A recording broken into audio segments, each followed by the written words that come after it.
The NBA Gambling Podcast on the Sports Gambling Podcast Network is presented by WynnBET. WynnBET is now live in Arizona, Colorado, Indiana, Louisiana, Michigan, New Jersey, New York, Tennessee, and Virginia. From boosted same-game parlays to live in-game odds on every major sport, WynnBET has what you need to win. Sign up today and bet $100, win $100 at sportsgamblingpodcast.com/WynnBET. That's sportsgamblingpodcast.com/WYNNBET. Welcome, everyone, to the NBA Gambling Podcast, part of the Sports Gambling Podcast Network. It is Wednesday, November 2nd, a full schedule of games here in the NBA on Wednesday night. And joining me, a full house of sharp guys that know what they're talking about in the NBA. You guys know the voices first. My main man on the East Coast over there that has the Tennis Gambling Podcast, WNBA Gambling Podcast, NFL Gambling Podcast, and does all the production work for SGPN. My main man, Scott, Studio Reichel. Scott, what's going on, my man? Nothing much, doing pretty well. It was a pretty interesting day in the NBA because I lost the lock and dog going for props, but I got every spread right on the game. I liked the under for the Suns game. I liked a couple player props that worked out. I know Vucevic rebounds got there.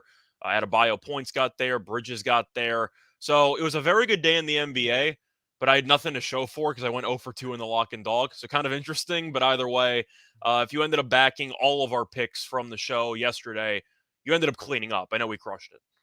Yeah, great day yesterday as far as the 4 games on the schedule on Tuesday.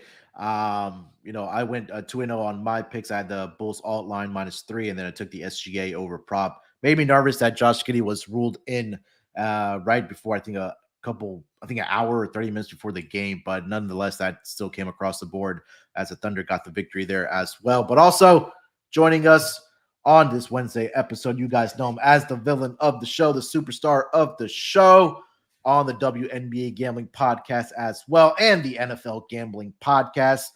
It's Terrell, the villain, Furman Jr. What's going on, Terrell? How's it going, my man? What's going on? What's going on? Hate to have missed the fun yesterday, but today's a new day. Today's a new day, new money, new checks. So you can't blame yourselves yesterday since Scott and I got Steve Nash fired yesterday. Pretty much. I was listening too. I heard it pretty much. He got fired right after you guys put that out. So they was definitely listening and said, all right, well, it's time to pull the trigger on this. Yeah, I mean, Scott, we talked about it yesterday. I think it was something that was inevitable for the Brooklyn Nets organization, whether it was going to happen. It happened yesterday, or it was going to be maybe next week or a week or two from now. But any thoughts as after it did get, the news came down, and then I think the more interesting part is that they're bringing in Ime Udoka, I think in a week or two to take over as a head coach here. But you have any thoughts on what happened yesterday?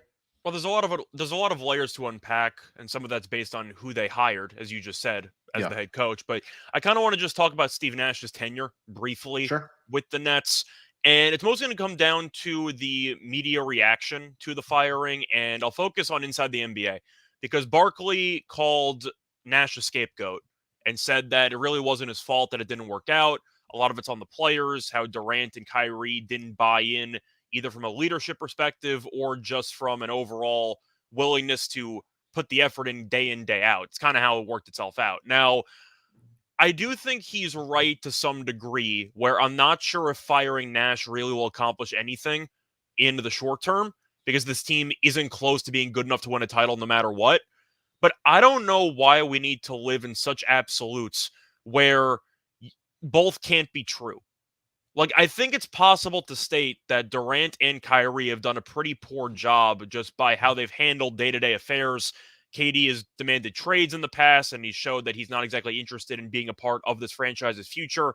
Kyrie went AWOL a couple of times last year with the vaccine stuff. He also ditched a couple of days to go to a birthday party for one of his siblings back in the day. I think it was his sister, if I'm not mistaken. But the point has been distractions involving those two for a while. But it doesn't change the fact that Steve Nash was a bad basketball coach. Like, I don't know why both of those statements can't be true. You can criticize the players and say they need to buy in more, but I don't know why people are suddenly pretending that Steve Nash was a good basketball coach who had no chance of succeeding. He was a bad basketball coach. And if you watch the Nets, you know he was a bad basketball coach. So I think it's a good move that they fired him. Now, Udoka is of course, a good basketball coach because he helped turn around the Celtics and they made the NBA Finals last year. Should he have been hired? No, because he's a workplace harassment guy. Like, I feel like just the actual optics of this move are horrible. So I don't think he should have been hired, but he has a connection with Katie and Kyrie because he was on the Nets bench in the past as a bench coach. So he does have some familiarity with the roster. But if you're asking for my overall takeaways from what happened yesterday, I think Nash should have been fired. I think he's a bad basketball coach. He should have been fired last year. But I also think that Udoka is really an awful hire at this point in time because a lot of the details with his scandal with the Celtics weren't exactly flushed out. And it seems extremely distasteful from a morality perspective to hire a guy who's in the middle of an indefinite suspension because of workplace harassment and to give him a blank check. So that's kind of my takeaway. I think that the Nets messed it up by hiring him in the middle of this actual situation, but I like the idea of firing Nash because I really don't think he was good at his job. Yeah, I mean, look, we talked about it. I mean, we said it was a coaching thing, right? And it was going to happen. He's just not a great basketball coach. I don't know how many times that I watched Nets games and there was like critical moments in a game where he would turn over to assistant coach to get his advice and then make a decision at that point. And we saw it in the playoff series where, he was clearly outmatched by other head coaches and other teams that they were going up against. So a new chapter in the Brooklyn Nets, at least the coaching regime there. Jacques Vaughn last night. Is that a pun intended? You said new chapter, and it's like Durant demanded a trade a couple months ago. Is that intended or is that unintentional? That was unattended. That was unintended. So yeah, hopefully things start going in the right direction for the Brooklyn Nets. Terrell, any thoughts about the Steve Nash firing, bringing in Ime Udoka as far as transpired for the Nets over the past 24 hours? I mean, in my opinion, it's not. If they bring in Ime Udoka, it's when they bring in Ime Udoka. Like, come on, you just fired your coach 6 games into the season. You have an entire season to go. Who is somebody that's been on that coaching staff before that is currently more than likely probably going to be out of a job outside of this year? Ime Udoka, who is somebody that took their team to an NBA Finals last year after having a historic second half of the season run and turned them around completely as a defensive unit. Ime Udoka. So I think that I mean, I know the morality. I know when we're talking about they probably shouldn't, but it's the Brooklyn Nets. And when the Brooklyn Nets ever made a decision that we thought that they probably should make that, they never make the right decision. So is Ime Udoka probably the best thing for this team right this second? Probably so. I'm not going to lie. He probably is right now because they need somebody to come in and do that job right now and be able to command a locker room where you don't have a training camp or any time to get to know the guys like that for real. However, long-term, is it a long-term good decision? More than likely, probably not. And it's probably going to blow up in their face in the next couple of years. But as for this season, it's probably the best move they should make. Well, I was going to say, I guess the argument is if you're going by the pros and cons, the negative is the PR. But you have Kyrie 100%. On your team who's being accused of being an anti-Semite. So I don't know if PR actually matters at this point. So they might be so far off the deep end in PR because Kyrie didn't get suspended. Nothing happened with his incident. I'm not saying he should have been suspended one way or another. I'm just saying since one of the star players on the Nets already isn't exactly in the best graces of the fans, I feel like having a coach who also is having some issues off the court is definitely not ideal. Yeah. But it also shows the Nets don't exactly care much about PR. That's kind of my point. Yeah, I don't think they do. Either. It was funny to see that yesterday they put up a posting. Somebody tweeted out that the Nets are hiring for a PR coordinator as soon as the news from Ime Udoka dropped, which I thought was kind of funny. But I applied. I applied. A lot of games here tonight in the NBA, guys, as usually on Wednesdays. I'm sure we'll talk more about the Nets as we kind of progress through the weeks here. But big schedule as usual on Wednesdays. And why don't we just dive right into it, gentlemen? First game on the schedule here, it's going to be the Washington Wizards and the Philadelphia 76ers squaring off.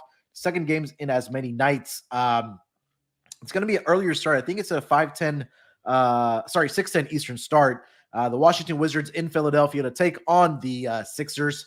This line opened up at -8. That number has now been bet down to -6.5. The total opened up at 219.5. Currently over on WinBet. It's at 218. Money line -260 for the Philadelphia 76ers and +210 for the Washington Wizards. Looking at the injury report for both of these teams, Joel Embiid is questionable tonight. for the Philadelphia 76ers with a non-COVID related illness.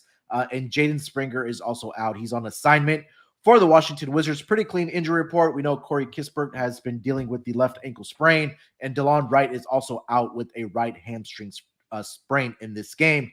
Like I mentioned, these two teams did match up. I believe it was on Monday where the Sixers, I believe, got the victory there. But Terrell, let me start with you on this game between the Sixers and the Washington Wizards as a, what did I say, a 6.5 point favorite currently over on WinBet.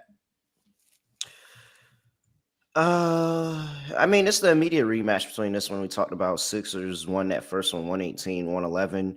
And Scott and I previewed that game. And one of the things we were talking about is we thought that the Sixers would look a little bit better without Joel Embiid in the lineup, just because they refused to push the tempo or push the pace with him in the lineup. Him and James Harden just automatically equals a slower tempo and slower pace.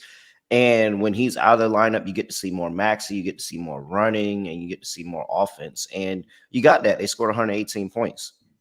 Yeah, I think that if Joel Embiid comes back into this, it's so easy for Doc and them to get pigeonholed. And yes, Joel Embiid is one of the best players in the game, but so pigeonholed in running that slow offense. And this Washington team has been really good in slower paced games. Like, they have been very good in their half court sets, both on the offensive and defensive side of the ball. And so if they refuse to run, they refuse to push the pace in this game, I just have to think that in the immediate rematch, I can see some more adjustments from Wes Unseld Jr. and one, getting Bradley Beal more involved in the offense and more involved on the road. Yeah, give me the Washington Wizards here. I'll take the points with them in the immediate rematch. I think that this is going to be, at the very least, a close game, probably closer than the 76ers should allow it to be. And if not, the Wizards don't get some payback and get a win on the road outright. Scott? I'm going to stick with props in this game because, once again, I don't exactly know if Embiid's going to play or not. And I don't think it's a hot take to say the Sixers have looked better without Embiid in the lineup this season. I don't think that's really a hot take. It's what we've seen. But still, I think if he's not going to play, you take the basics. You take Maxey over. You probably take the over in the full game. And you probably look at Harden assists because he had, 17 last time out against Washington? I feel like you're looking at a pretty similar script for the Sixers game plan. Let Maxey do his thing because he dropped 29. And the game prior without Embiid, he dropped 44 on Toronto. But you have Harden, who's been a very good facilitator with Embiid in or out of the lineup. I just think the flow for the Sixers offense is a lot better when Embiid's not there. And I'm not saying that, they can't potentially make it work with Harden and Embiid together. But as of right now, they look a lot better when he's not there. And I do think based on that, I'll stick with a similar script to what we just saw in the previous meeting. The spread will be up in the air, so I'm not going to touch it. I still would lean to the over. But I do think if you're looking at props, Maxey points over and Harden assists over is probably the way to go. Yeah, 100% agree with that. If Joel Embiid is not able to go tonight, get on that Maxey prop. I think he's gone 23 or more points in 9 out of the last 10 games where Embiid has not played for the Philadelphia 76ers. And you're right that the pace will be a lot better with these Philadelphia 76ers. You saw it in the last game where they were able to put up 117 points without Embiid in the lineup. So as far as the side, I agree with Terrell. I think that's plus 6.5. I think is a way to look at this in this game. Now, if Joel Embiid is able to go, I really do like the under in this game, especially in that first half. Right now, the Washington Wizards, I believe, are 6-1 towards the under, at least in the first half of games. I'm sorry, against the spread. So maybe look at Sixers first half and then full game under as well between these two teams for this game if Joel Embiid is played. So make sure to check that injury report before you place any bets for this game with the status of Joel Embiid currently questionable as of 10:30 Central Time. Anything else for this game, guys, before we get over to the next one? Well, I was going Oh, sorry. Yeah, you can go first. Sorry. No. All I was saying is just adding in there Kyle Kuzma over 6.5 rebounds. Okay. I think that's a very, very generous line. He's hit this in the last 3 games, and he's one of the best rebounders on the team. I do think that, last game, the Sixers shooting 55%, 40% from 3 is a little bit of an anomaly. They're going to bring that back down, a little bit regression to the mean there. And I think that's more opportunities for Kyle Kuzma to get defensive rebounds. So, yeah, give me over Kyle Kuzma 6.5 rebounds today. Scott, your mission. I was just going to ask if Embiid is officially playing. Do we want to make a case for Wizards money line? Yeah, I think you can. Especially this is a second meeting in as many nights, right? And I think we've seen a lot of times where teams usually split these meetings unless it's a very, very porous club or ball club going up against one of the better teams in the NBA. I think that opportunity might be there for a Wizards money line here tonight. Yeah, I was just wondering because I think we all agree so far the Sixers have looked like a completely different team when Harden and Maxey have to operate by themselves with Embiid not being in the lineup. Yeah. All right, let's get over to the next game of the night. It's going to be the first game of a doubleheader on the four-letter network. There's 7:30 Eastern start. It's going to be the Boston Celtics in Cleveland to take on the Cavaliers. This line opened up at -2 for the Boston Celtics. That number has stayed trash Celtics. Trash Celtics. -2 for the Boston Celtics. That number has stayed the course at WinBet at -2. Total opened up at 220.5. It's down half a tick on WinBet at 220. Money line -130 for the Boston Celtics and +110 for the Cleveland Cavaliers. Looking at the injury report for both of these teams, pretty clean for the Boston Celtics. We already know about Gallinari and Robert Williams being out. For the Cleveland Cavaliers, questionable tag for Darius Garland as he is dealing with left eye laceration. Raul Neto is doubtful for this game as well. He has a right ankle sprain. And Ricky Rubio, we know he's out with a ACL injury. He's recovering from that. So pretty clean upset for Darius Garland here. Scott, let me start with you on this game. Boston Celtics -2 as a road favorite against the Cleveland Cavaliers. I think this one's very tricky because these teams just played against each other, and the Cavs went in there and won in overtime. But I think we got to at least talk about how many things had to go right for the Cavs to win that game, because they didn't get 40 from Donovan Mitchell, which is expected. They got 40 from Karis LeVert, and then LeVert dropped 1 point in the game after dropping 40, which I just find hilarious to me. But you had 80 points between two players. I do think that the Celtics are in a good spot to kind of get even and to get a split out of this, because LeVert went nuclear and the Cavs still barely won the game. I think if you end up holding Mitchell somewhat in check, you limit him to even 30 in this game.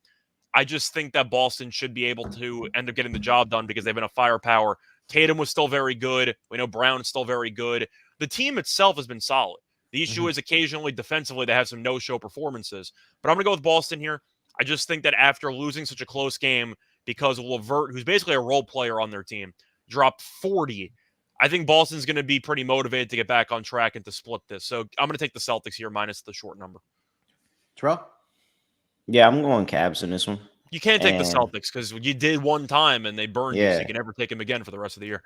No, but I actually have a good reason for not taking them this time. And it's just more of, I think that the Cavs are just a bad matchup for the Celtics. And we talk about for years, I've come up here and I've talked about, hey, play your centers against Celtics, play your centers against Celtics. They refuse to address this issue that they've had every single year.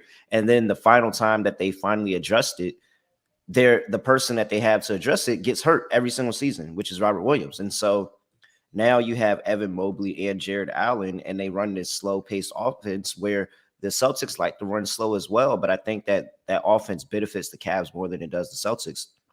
And so here you are, the Cavs, who are only top 5 team in offensive and defensive rating. And it's because not only did they get 41 from Karis LeVert, but they can get that other scoring from different guys. Evan Mobley could come in there and give you 20. You can have Kevin Love, who went to play the Knicks, and he gave 29 coming off the bench. Like, they have so many other guys that just step up for this team and able to supplement that scoring load. Even Jared Allen comes in there, can give you a double-double when you need it. So, yeah, I think that the Cavs just have a little bit too many options in just some areas that the Celtics struggle in, which is the big men. So I'm leaning Cavs here. I just don't think that they're going to be able to stop anything the Cavs have going on. And they're going to really, really need to rely on Jason Tatum and Jaylen Brown this game to supplement that scoring. Yeah, kind of took a look at the box score from these two teams' matchup earlier. Cavs did out-rebound them by 8.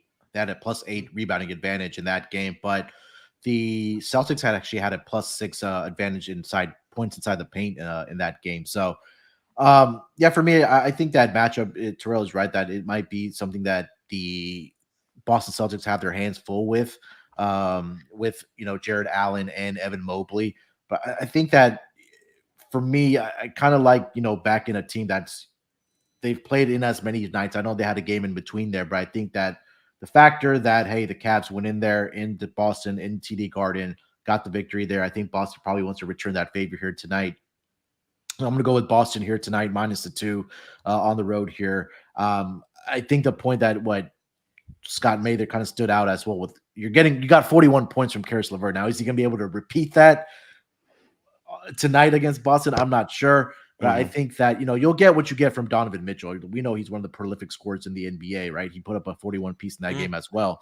But I just think that there's more balanced scoring for the Boston Celtics with, Tatum, Brown, Marcus Smart can get you points, Derek Wright, and then you have some guys off the bench as well. So, yeah, Brogdon as well, right? So, I think that this is a game where Boston does come in here in Cleveland and takes care of business. You guys have any thoughts on the total here, Scott? I'll start with you. Currently sitting at 220.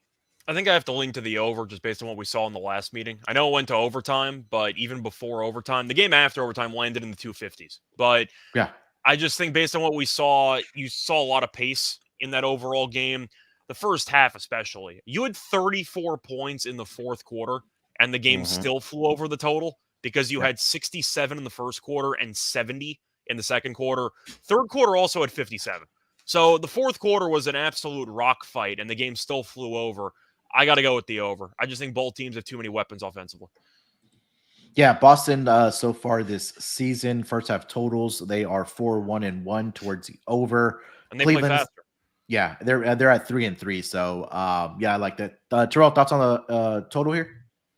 I kind of want to lean under here, and I'll say I'll lean under because both of these teams shot 51%, and then what was that? 39% from 3 from Boston, 45% from 3 from the Cavs. I just think that the scoring, like we said, we don't think that Karis LeVert is going to go out there and score 41 again. Like, I just think the scoring is down from both teams all the way around. Yep. And in this one, they're a little bit more competitive against each other. They've seen each other play that first time. They make adjustments. They get after a little bit more defensively. I think this does go a little bit under the total. So give me a number. And also, you mentioned the 3-point numbers and the numbers from the floor. It is worth mentioning as well that each team in the first meeting attempted 32 plus free throws. Yeah, like, oh, shit. Just throwing it out there. Yeah, I didn't even realize that. That's crazy. All right, next game on the schedule, 7:30 Eastern start as well. It's going to be the Sacramento Kings down in South Beach to take on the Miami Heat. This line opened up at, let's see here, -7 for the Miami Heat. That number has been bet down to -6. Currently, the total opened up at 226.5. That's been bet down significantly at 220 now. So money coming in on the under. Money line right now for this game, I'm currently seeing -250 for the Miami Heat and 2-1 for the Sacramento Kings. Looking at the injury report for both of these teams, let's go with the Miami Heat. Not yet one submitted because they did play last night. They do have some extra time. But for the Sacramento Kings, we know that De'Aaron Fox is going to be missing some time after he suffered a bone bruise in his right knee in the last game against the Charlotte Hornets. Trey Lyles also questionable tonight for the Sacramento Kings. He has a right foot soreness. So, again, keep an eye out for that. But last night, Miami takes care of business on their home floor against the Golden State Warriors. Now they're in a back-to-back situation, a home-and-home situation, so no travel involved here. But, Scott, let me start with you on this game. Miami Heat currently sitting as a 6-point home favorite against the Sacramento Kings. So the Kings just beat the Heat in Sacramento last week. So you could argue if you want to go for a revenge spot, Miami should be motivated. Fatigue's going to be a concern, though, because the game was very competitive against Golden State last night. So you couldn't exactly rest the starters. I know that you ended up seeing Butler take over the game down the stretch, which you kind of needed to do. Nice win, though, by Miami. The thing is, you have to try to figure out what to expect or guess what you're going to expect without Fox in the lineup because he got injured against the Hornets, and then they took over the game when he got hurt. And you looked at what Mitchell and what Herter did, especially down the stretch, and they were fantastic. And Fox was also, I don't even know how to describe his game against Miami because he had 17 points on 6 of 17 shooting, which is not very good, but he had 13 rebounds and 5 assists. 13 rebounds? Like that might be a career high for Fox. I don't remember him ever having that many rebounds in a game. But I think if you want to look for some plays here. I think that it's probably worth going to the player prop realm here. I see Davion Mitchell at 15.5, and the points it's over is even money. I got to take the over with Davion Mitchell because he's going to get all the minutes. You're trying to think of who's going to fill in the void of Fox being out of the lineup, and I think it's got to be Mitchell. We know Mitchell started in relief last year. We know he's a very good player. We liked him at Baylor. He was a top 10 pick in the draft. We know he's got a lot of talent. He's a very good defensive player as well. So if you want to go for props, I do like Davion Mitchell over 15.5 at even money because he should be playing 30-plus minutes. And he also was really good down the stretch against the Hornets. So we know Sacramento trusts him in big moments. So I like Davion Mitchell over. I think for this actual game, though, I don't know if I can really take Miami because I don't know if Hero's going to play. He's currently a game-time decision. It's one of those classic back-to-back spots where I understand why money came in on the other team, and I understand why the under money came in. It's because of scheduling spot. And I think for that reason, I'm going to stay away from the side and total. But for player props, I'm expecting your Mitchell to step up in Fox's absence, and I would probably blindly take Kevin Huerter 3-pointers because he's been an absolute lunatic for the last week. So that's kind of how I'm looking at it. I'm going to go with the prop approach.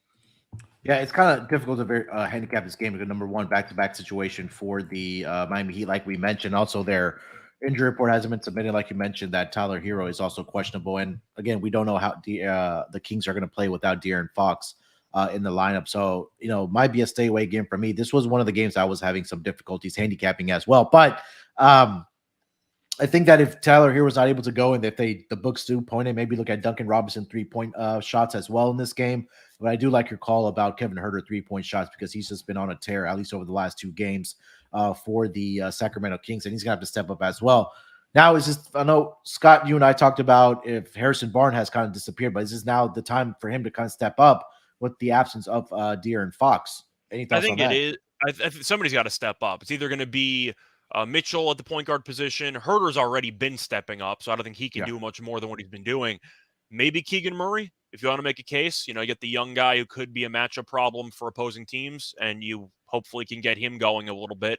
But the point is, when you lose a star player, a couple of things are going to happen. Either your team's going to crater because he's the focal point of your offense. You don't exactly have good enough talent around you. Or you see what happens in the NBA a lot, where a star player's out and everybody else collectively steps up and you win games. We saw it with the Pelicans and how they beat the Mavericks without Ingram and Zion and Herb Jones and all these guys because you had a lot of unsung heroes step up where Trey Murphy doesn't miss a shot for the entire game. We've seen it with the Sixers, with Embiid being out. They can win games without him. I think you could be looking at a spot where I like Fox as a player. Sure. However, he has not won anything his entire career, and some people think that he might just be a stat sheet guy and he doesn't actually win games. He's not a winning basketball player. So this is a chance for the Kings to either prove or disprove that theory by seeing how the team looks without him. That's how I look at it. Terrell? Yeah, I'm going to go Miami here on the back-to-back here, and I'm going to lay the 6.5. And it's really just lack of faith in this Kings team. I think this Kings team is a lot of talent and just it's not all put together. Mike Brown hasn't figured out a way to put together yet. It was a very nice win to come back against Charlotte on the road and get that, but it's still not going to take away that the Kings are still not good when they travel to the East Coast. They have a track record in history of when they go on these East Coast trips, they kind of come out with a lot of L's. And so I think this is another situation where you have the Heat at home. Yes, they're coming off of a back-to-back, but I'm just going to take the more experienced, the more veteran team. Max Strus came in very, very well in place of Tyler Hero and played really well. So if Hero doesn't go, I like Strus, I like Vincent, I like all those guys in the backcourt just to be able to hold things down. And I understand why the Kings have done better. Davion Mitchell is a really good defender. And so now they play better defense by default because De'Aaron Fox doesn't play defense. Mitchell does. So I understand why the money's coming in. I understand why, it's a good spot to kind of fade the Heat, especially coming off of a win against the Warriors at home. But I think this is another spot where the Heat just kind of clean up this back-to-back set real quick. And I'm just going to fade the Kings having a good day like they did against Charlotte. Also, I do want to point out one potential prop. I know fatigue might be an issue late in the game. I like Heat fourth quarter in this game, and I know that they could be exhausted in the second half of back-to-back. I get it. Mike Brown is so bad in the fourth quarter. I mean, if we're going to talk about quarter breakdowns, I know that Terrell and I have mentioned in the past how the Sixers are an atrocious third-quarter team. I got burned on it in the last game against Washington. but based on overall trends and what we've seen, the Kings get smacked in the fourth quarter all the time. And I think if you want to talk about which coach you trust more down the stretch and which players you trust more down the stretch, are there many players in the NBA you trust with less than 3 minutes on the clock more than Jimmy Butler? Yeah, you're right. Yeah, there's probably a handful of that. Yeah. You know what you're getting. So I'll go with Miami with the home crowd in the fourth quarter because I just think Sacramento will do what it always does, which is get out coached down the stretch of games. Yeah.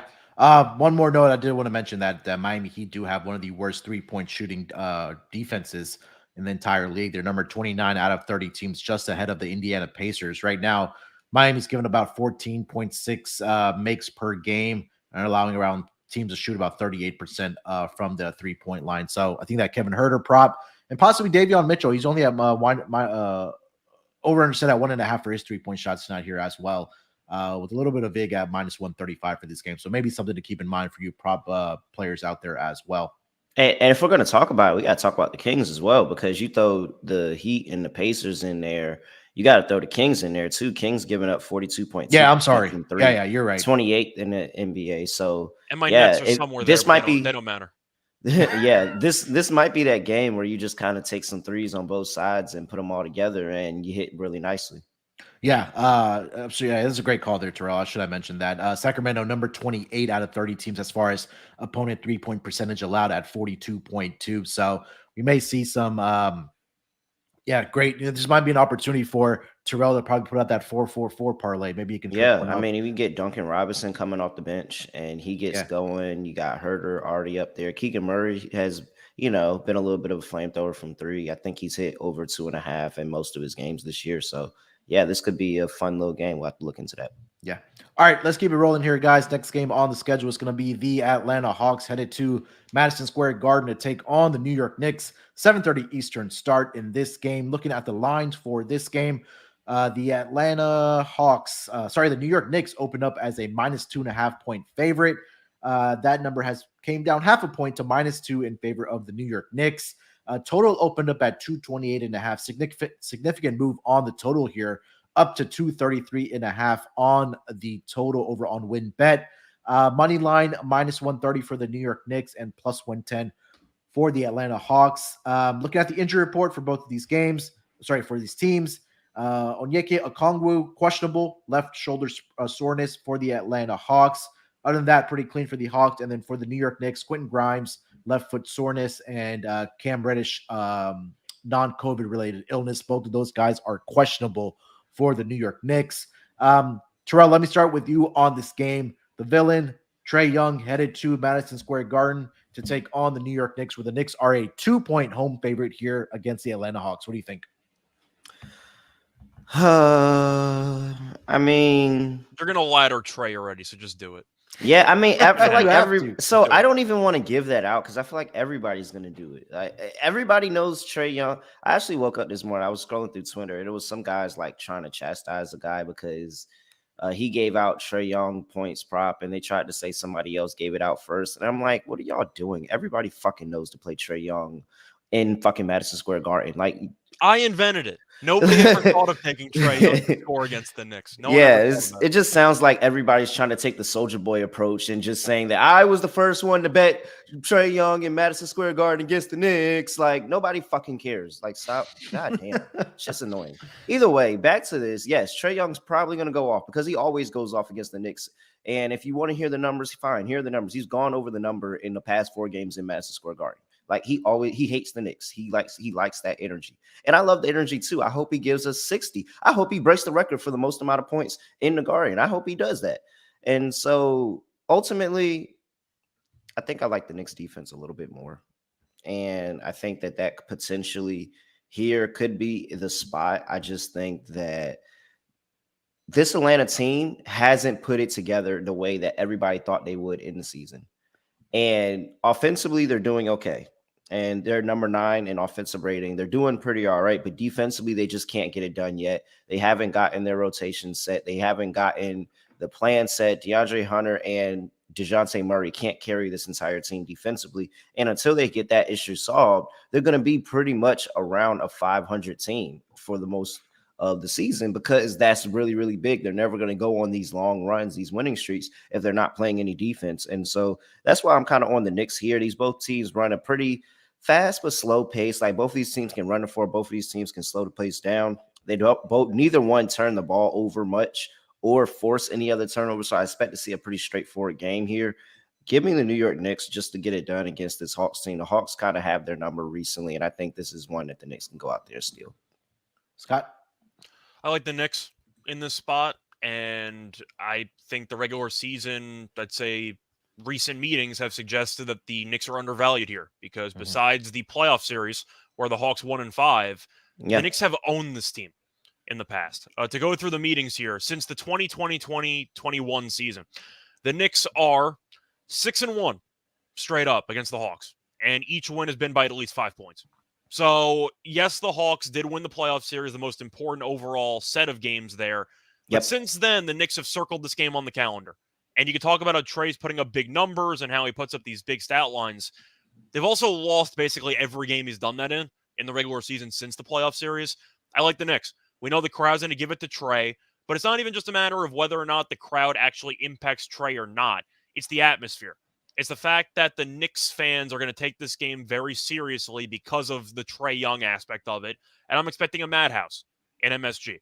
So you're going to give me a crazy crowd. The Knicks have Brunson now, who I really like in this matchup. I think he could have a big game. But I like the Knicks because from what I've seen the last 2 years, really since the playoff series, the Knicks have treated these head-to-head meetings a lot more seriously than the Hawks have. And I think that's going to pay off in this game. So I like the Knicks. I think they'll win this game by about 5, maybe a bit more. I think you'd agree with me, Munaf, that the Knicks treat these head-to-head games a lot more seriously based on how the playoff series unfolded a couple of years ago. And I think that's good enough for me. I think the Knicks are too short.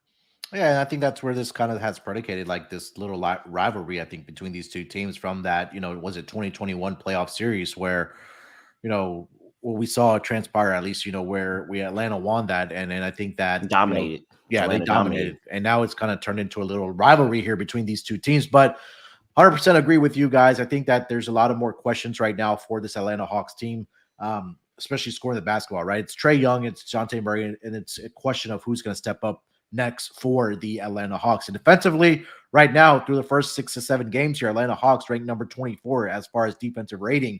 They have a net rating of minus 1.2 so far this season, where the New York Knicks are slightly above at 2.1. But I think that defensively, this Atlanta Hawks team isn't there for me right now. And you kind of take a look. Can't shoot.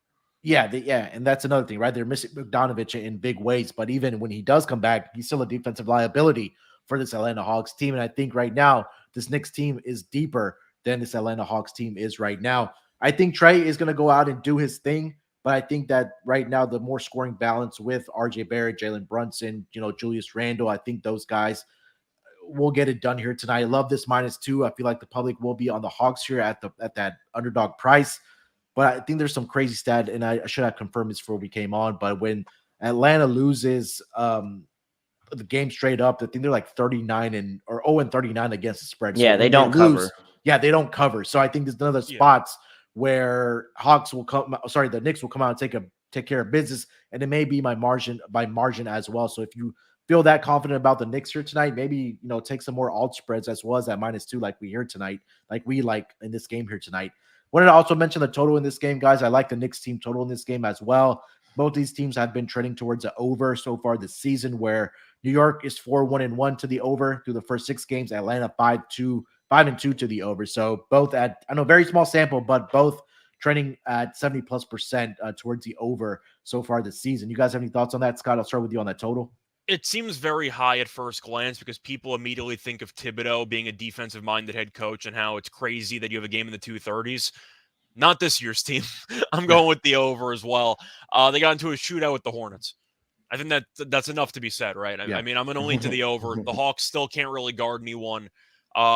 Offensively, the issue is they can't really shoot. So the question is, if Trae Young has an off game, can they get enough support to actually score a decent amount of points? That's really the question mark that I have with this Hawks team. Yeah. You're hoping Murray can definitely still have a good game if Trae does not, but I think I have to lean to the over, at least for the Knicks team total. So I agree with you on that angle. If the Knicks are going to win, they're not going to get slowed down by Atlanta. So I like the team total over for the Knicks as well.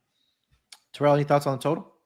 Yeah, no, I'm going over. Both of these teams are one of the two best over teams in the league. Knicks are, I believe, 5-1 to the over, and 5-2 for the Atlanta Hawks there. Yeah. So, I mean, this Knicks team has been putting up points. They've been putting up points all season. They are, I had the number in front of me, 117.8 points per game. That's fifth in the NBA. And then the Hawks are not too far behind them at 116 and 13th in the NBA.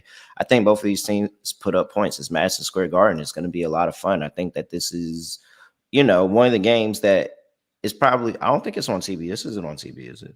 No, it is for me locally, but it's not on national TV. It's on NBA Pass, but not national. I think this is one of those games that's going to be really fun to watch, and it's going to be a lot of points scored. So yeah, I'm on it over here. All right. Let's get over to the next game of the night. It's going to be the Charlotte Hornets. I actually wanted to plug one thing here for player props. Yeah, I was about to say I had a prop too. I'm sorry. Go ahead. I'm a big fan of Capella tonight. Yeah. And are you? I am. I'm looking at the numbers here, and it's mostly because Okongwu might not play. Right. And we know that Capella's numbers have been pretty underwhelming this year in general because he's splitting his minutes with Okongwu. But since you look at the overall roster and what their center depth is, you have Capella, you have Okongwu, who might not be in the lineup. That's basically it. You have Kaminsky. I don't think Kaminsky's going to play many minutes in this game. So you're looking at what his rebounding number is. It's around 10.5. It has been boosted. But you can find Capella 14-plus rebounds at plus 350. If he's going to play 30, 35 minutes in this game, we know Mitchell Robinson can't shoot. So Capella's going to be in the paint no matter what.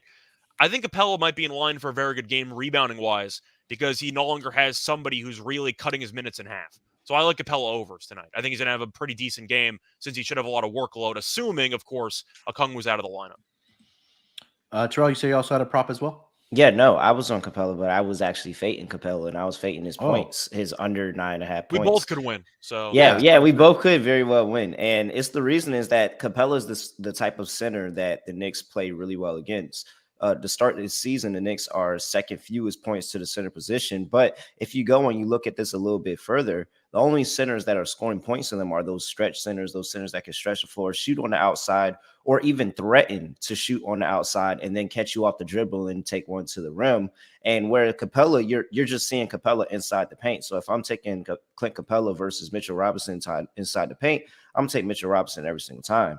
And so could be a little bit of foul trouble there. Could be anything. I didn't know about Okongwu, so that does make me a little bit nervous for that under. But Capella's been under this number in 4 of the 7 games he's played this season.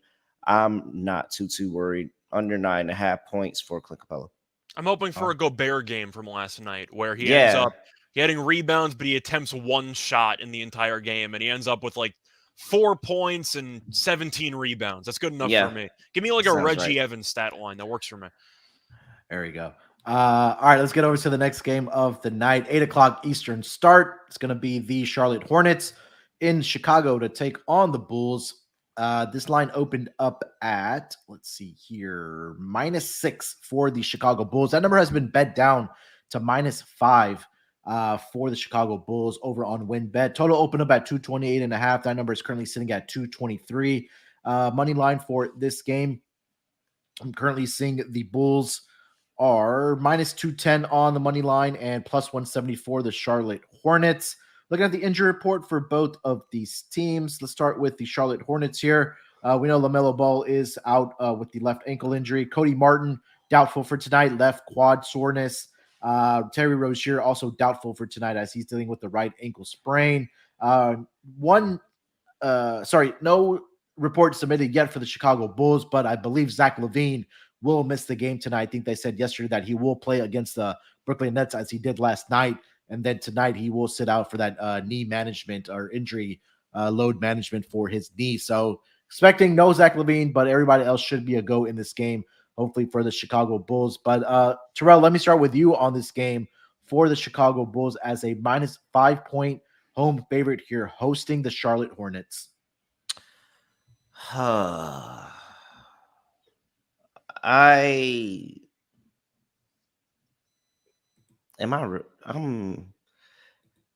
Charlotte has been better. I don't know why Charlotte has been better, but no, I do know why Charlotte been better. Charlotte's been better because of the fact that they don't have to pigeonhole touches through LaMelo Ball and Terry Rozier. And that's the reason that the offense has looked a lot better. Is they've been able to pass the ball flowingly. I think at one point, at halftime of that game last time against the Kings, they had all 5 starters in double figures at half. And then I think there was a bench player. I think Jaden McDaniels was in double figures at half as well. But 5 starters at half with double figures. They just been able to spread the ball around and get the ball to whoever the open guy is. And that doesn't normally happen with LaMelo and Terry Rozier in the lineup.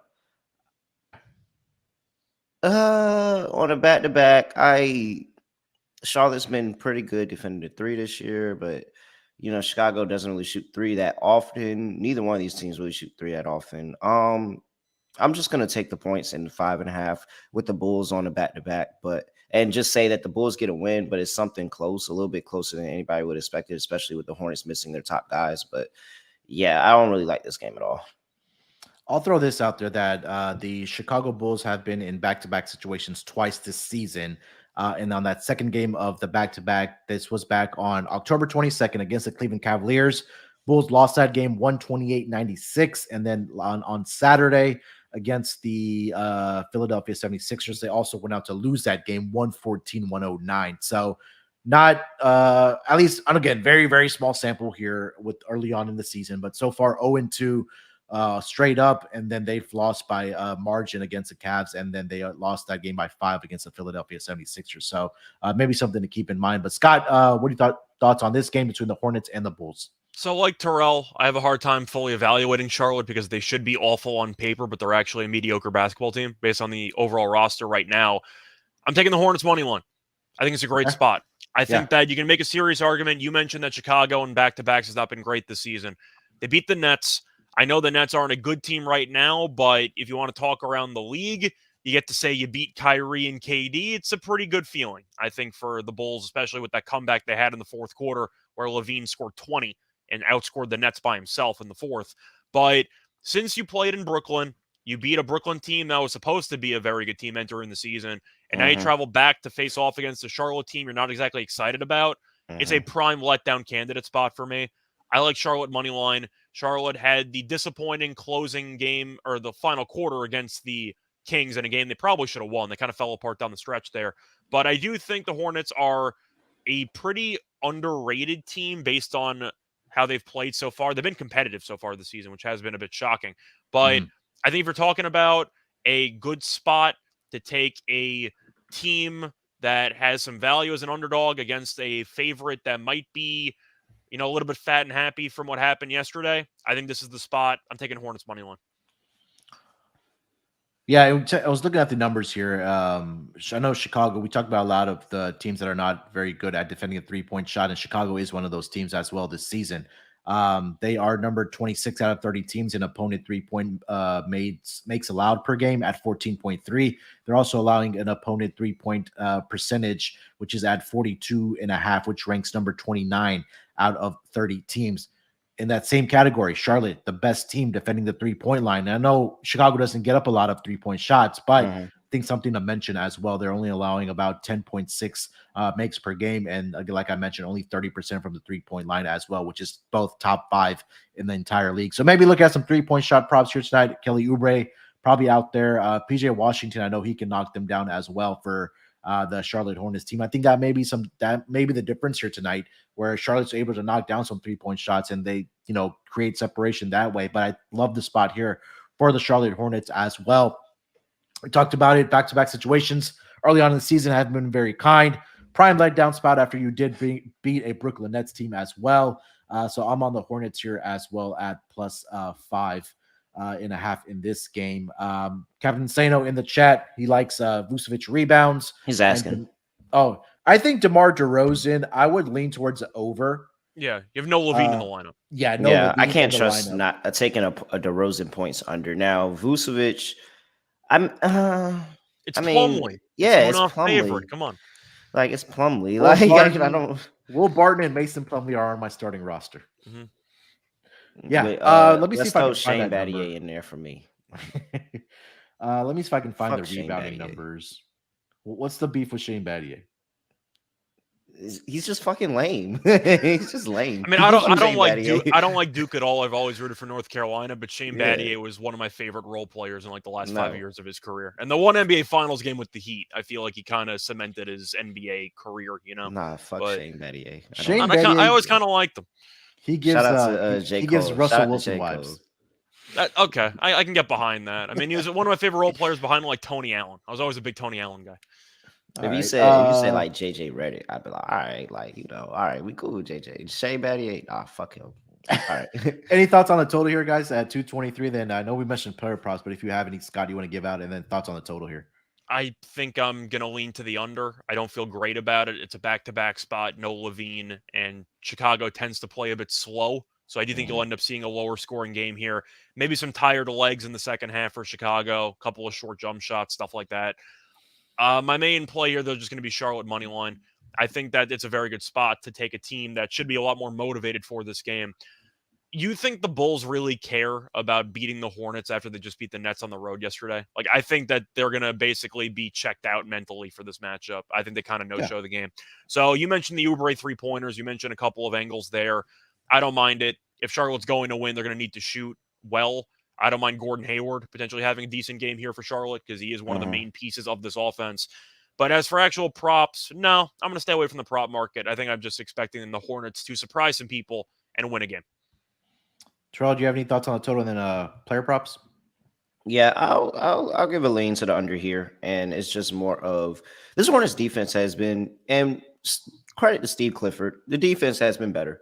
Granted, all the players that just have completely said we're not playing defense are not in the lineup. So, of course, the defense is going to be better. Like when you have guys like Dennis Smith Jr., who knows he's fighting for a roster spot when Rozier and LaMelo Ball come back, he's definitely going to be more locked into the defensive end. So I think they just got a couple of dogs out there that are looking to prove themselves and lock in a little bit more defensively. So I like it under here for, both teams to play a little bit higher efficiency on defense. And prop wise, I mean, I have a hard time saying that DeRozan doesn't get the work. Like he's going to take the shots. He's going to take the shots. And if you give me the workload, I'm assuming he's going to get over that 24.5. So I really do like DeRozan here. And give me some PJ Washington. I think that this is a pretty fun, good matchup for PJ Washington. He's been really stepping over that scoring workload. And he typically does do that when LaMelo Ball and Miles Bridges, we'll go ahead and say his name, Miles Bridges isn't in the lineup, is normally falling on PJ Washington to kind of help supplement that scoring workload. And so, yeah, give me PJ Washington points over in this one. I like him to have a good game here. All right. Before we keep it rolling here, let me tell you guys about our presenting sponsor, Win. Ready to win money and boost your odds? WinBet is now live in Arizona, Colorado, Indiana, Louisiana, Michigan, New Jersey, New York, Tennessee, and Virginia. We're bringing the excitement of Win Las Vegas to online sports betting and casino play. Exclusive rewards are right at your fingertips with Win Rewards on WinBet. Be on the lookout for the WinBet Win Hour each Thursday from 5 to 6 p.m. Eastern Time. During WinBet Win Hour, marquee games of the week will have better odds on WinBet, giving you a larger payout opportunity. Great promos, odds, and payouts are happening right now at WinBet. From boosted same-game parlays to live in-game odds on every major sport, WinBet has what you need to win. Ready to play? Sign up today to receive a special offer. Bet $100 and win $100. There's so much to choose from, and all you have to do is head over to sportsgamblingpodcast.com/winbet so they know that we sent you. That's sportsgamblingpodcast.com/WINNBET to claim your free bet today. Offer subject to change. Terms and conditions at winbet.com. Must be 21 years or older and present in a state where playthrough WinBet is available. If you're someone you know has a gambling problem, call 1-800-522-4700.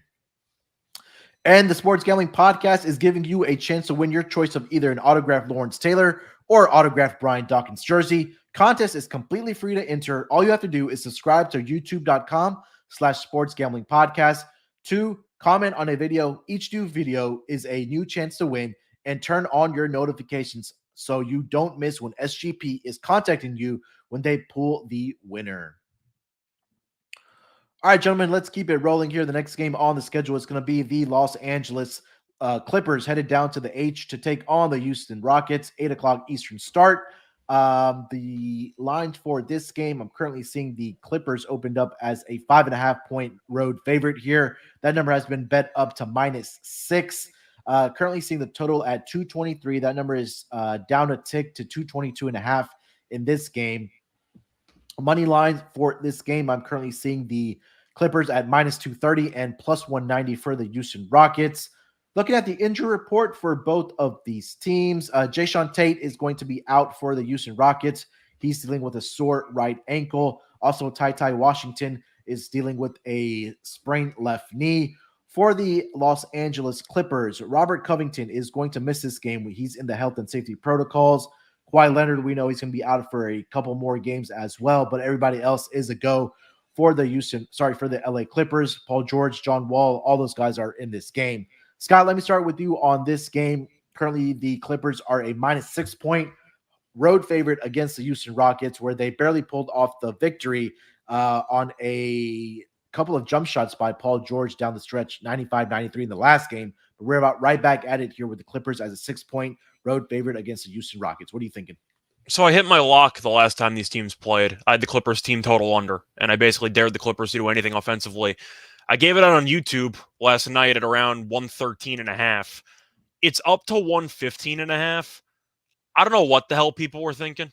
This offense stinks. Like, I don't know why there's over money coming in on the Clippers, because you mentioned Covington being out. That wasn't even news at the time. So you've had a 2-point line move, and Covington is one of their better 3-point shooting role players. I think we can say that. So I don't really understand it. The Clippers have a lot of volume guys with Kawhi being out, and 3 of their top 5 overall shot attempt takers are shooting below 44%. Reggie Jackson can't shoot right now. Powell can't shoot right now. And Paul George was unbelievable in the first meeting where he had 35 points, took over the fourth quarter. This season, he's shooting around 43%. They don't have many efficient shooters on the team. I know Morris is shooting about 51%. That's basically it. And Zubac, who's a center, is going to only take layups and, et cetera. But still, I'm going to be on the team total under for the Clippers. They are undefeated towards the team total under. We just saw them score 95 against the Rockets, and Paul George went nuts. They still couldn't even reach 100. Give me the Clippers team total under. I don't know what we're doing here. This team is a bad offensive team. Look, the bottom 3 teams as far as offensive rating: number 28, Houston Rockets; number 29, LA Clippers; number 30, Los Angeles Lakers. So, yeah, you're right. I think that this number is a little inflated, especially for the team total for the Clippers. But I don't get it. Why did it go up 2 points? I don't understand the line move at all. Yeah, and I think same thing for the Rockets as well. Like I mentioned, watching this team offensively, they just kind of look lost out there, and they just don't have that identity right now on the offensive side of the basketball. So I agree about the team total on the Clippers. I like the full game under this game as well. I'm not sure where I wanted to go with the side. If I had to make a pick, leaning Houston at home. Yeah, I would lean Houston as the home underdog here. I like taking those home dogs, especially when the other team just can't put up points. So Rockets for me, lean, but I do love the full game under in this game. Terrell, what are you thinking about this game? I can't believe people are still out here betting Clippers, show. Like, I don't know. I have no idea. That team total is an absolute lock. Like, they still haven't gotten over the number this season. Like, they still have not gotten over that number this season. And now I understand what we thought the Clippers would be in the beginning of the season. And I wouldn't even say everybody. Like, there's still speculation that we even were like, all right, I mean, they have a loaded roster, but they're not healthy. You can't do anything. And this team's not healthy. They're not healthy. Has Kawhi played multiple games this season yet? He's played 2 games, and he's played 21 minutes in each of those games. But he's missed the last, I think, 5. I mean, you're sitting people left and right. You're not getting any type of continuity with that rotation. Like, people don't know what their rotation is. It just seems like Tyronn Lue is just like, all right, well, who's available? Okay, all right, send him out there. Like, there's no thought process or no anything towards the rotation in this team. And they were very well could have lost that game. Like, very well could have lost that game if the Rockets were a little bit of a better team. And honestly, if they just fouled, if they just fouled over the game, they should have lost. They should have just fouled. I mean, they were up. They were up 3. And when Paul George hit that 3 to tie the game, if they just took a foul and just played a cheap way of getting out there with a win, then they would have been pretty all right and made a foul game at the end. So, I mean, I don't know. The number is shorter. Thank God it's shorter, because if they gave me even 8, I would have absolutely put everything on it at that point. So you're making me question it a little bit with 5, but I'm not even guaranteed that they can go into Houston and get a win. And, I definitely don't think they're putting up points doing it. So yeah, give me Houston +5. I'll take a sprinkle on Houston's money line +6. +6. I'll take a sprinkle on Houston's money line as well. And I'm definitely playing that team total under for the Clippers. We're just going to keep playing it until they decide to actually score points. Yeah. Any player props you guys like in this game? Scott, I'll start with you. For player props, I'll be back on Zubac double-double.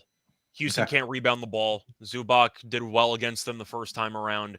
The points might be a little bit iffy, but I think he'll get there at some point. Zubac double-double has really been an underrated gem for the season because the Clippers, with the stagnant offense, have played more in the half court. Zubac gets touches. He's been one of the most consistent guys that they've actually had since a lot of their outside shooters have not shot the ball well this season. So Zubac double-double is where I'm looking. You look at the Rockets' offensive line, just the overall lineup, and you're using Jabari Smith, who's been hit or miss, but he really has not been great at rebounding the ball this season. I've actually been very disappointed with his rebounding 6.4. so far. It's not great for a guy who's basically playing makeshift center because Şengün was also out for a decent portion. And Şengün is undersized for a center. So I like Zubac on the double-double, rebounds over. I think he could have a good game here for the Clippers. Bro, any player props looking at for this game? Yeah, where we're talking about rebounds, I'm going to just go back to it and give me Kevin Porter Jr. over his rebounds prop. I'm trying to find the number. It's been short the past few games. And let me see here. I think it was at 5.5 the past few games. We'll see if they moved it up to 6.5. They have Kevin Porter. Yeah, still sitting here at 5.5 and minus 111. And he's averaging 6.4 rebounds per game. He's tied for the third best rebounder on the team. And if Fernando is still not going in this game, he has shown that he is willing to go to the rim and go out there and get those defensive rebounds, keep it going. You look at his games this season, he's got 7, 5, 5, 10, 5, 6, 8, 5. He's been around this number every single game. And the only time he's fallen short is when he's been at 5. So yeah, if you want to, make it a parlay piece and get a prop that has 100% hit rate, bring it down to 4.5. You'll probably get a still pretty decent number in that.